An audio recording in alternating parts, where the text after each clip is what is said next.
Huwag kang magkakalat ng kasinungalingan. Huwag kang makikipagkayari sa masama na maging saksi kang sinungaling. Huwag kang susunod sa karamihan na gumawa ng masama, ni magbibigay patotoo man sa isang usap na ang kiling ay sa karamihan upang sirain ang kahatulan. Ni huwag mo ring kikilingan ang duka sa kanyang usap.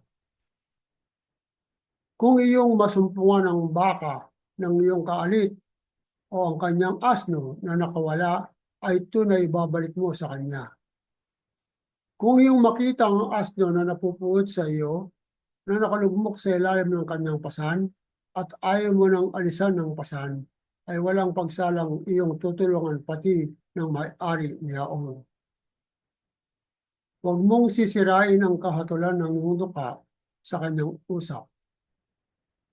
Layuan mo ang bagay na kasinungalingan at ang walang sala at ang matuwid ay huwag mong papatayin sapagkat hindi ko patotohanan ang masama.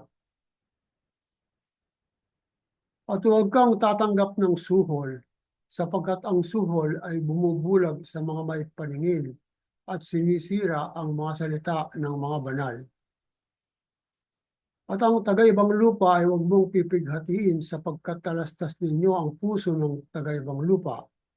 Yamang kayo'y naging mga taga-ibang lupa sa lupain ng Ehipto. 6 na taong hahasikan mo ang iyong lupa at aanihin mo ang bunga niyaon.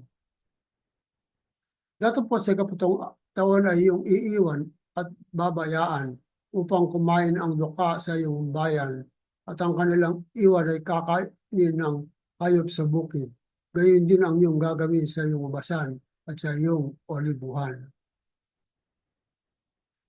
6 na araw na iyong gagawin ang iyong gawain at sa 7 araw ay magpapahinga ka upang ang iyong baka at ang iyong asno ay makapagpahinga at ang anak na lalaki ng iyong aliping babae at ang taga-ibang lupa ay makapagpahinga. At lahat ng mga bagay na aking sinabi sa inyo ay inyong ingatan at huwag ninyong banggitin ang pangalan ng ibang Diyos o marinig man sa inyong bibig. Makaitlong magdidiwang ka ng pista sa akin sa bawat taon. Ang pista ng tinapay na walang lebadura ay iyong ipagdidiwang. 7 araw na kakain ka ng tinapay na walang lebadura, gaya ng inutos ko sa iyo sa takdang panahon, sa buwan ng Abib, sapagkat yaon ka umalis sa Ehipto, at walang lalapit sa harap ko na walang dala. At ang pista ng pag-aani ng mga unang bunga ng iyong kapagalan na iyong ihasik sa bukid, at ang pista ng pag-aani sa katapusan ng taon ng pag-aani mo ng iyong kapagalan sa bukid. Makaitlo sa bawat taon na ang lahat ng iyong mga lalaki ay haharap sa Panginoon Diyos. Huwag mong iahandog ang dugo ng hain sa akin na kasabay ng tinapay na may lebadura, o iiwan mo man ang taba ng aking pista sa buong magdamag hanggang sa kinaumagahan. Ang mga pinakauna ng mga unang bunga ng iyong lupa ay iyong papasok sa bahay ng Panginoon mong Diyos. Huwag mong lulutuin ang batang kambing sa gatas ng kanyang ina.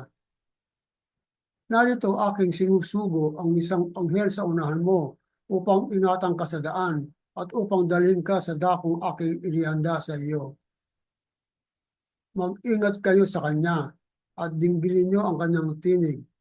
Huwag ninyong mungkahin siya sapagkat hindi niya patatawarin ang inyong pagsalangsang sapagkat ang aking pangalan ay nasa kanya.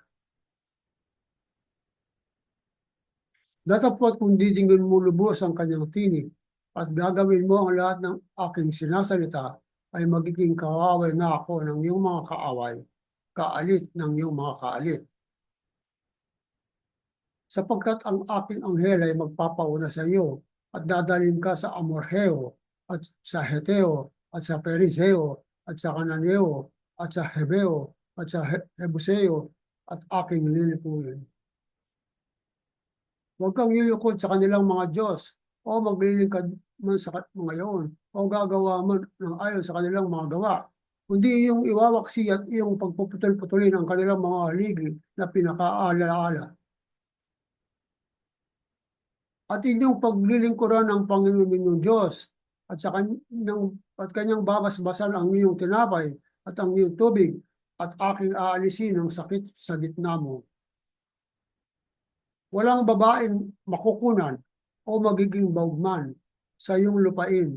Ang bilang ng iyong mga araw ay aking lulubusin.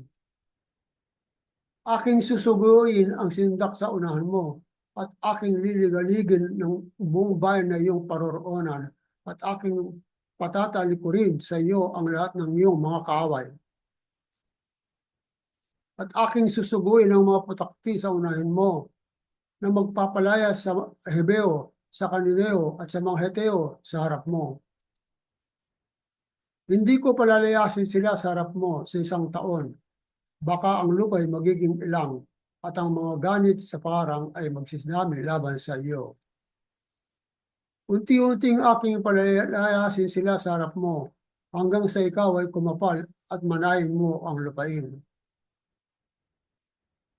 Aking itatatag ang iyong hangganan na mula sa dagat na mapula hanggang sa dagat ng Pilistia at mula sa ilang hanggang sa ilog ng Euphrates, sapagkat aking ibibigay ang mga nananahan sa lupain sa iyong kamay at iyo silang palalayasin sa harap mo. Huwag kang makikipagtipan sa kanila, ni sa kanilang mga Diyos. Sila ay hindi tatahan sa iyong lupain, baka papagkasalahin kanila laban sa akin, sapagkat kung ikaw ay maglingkod sa kanilang mga Diyos, ay tunay na magiging silo sa iyo.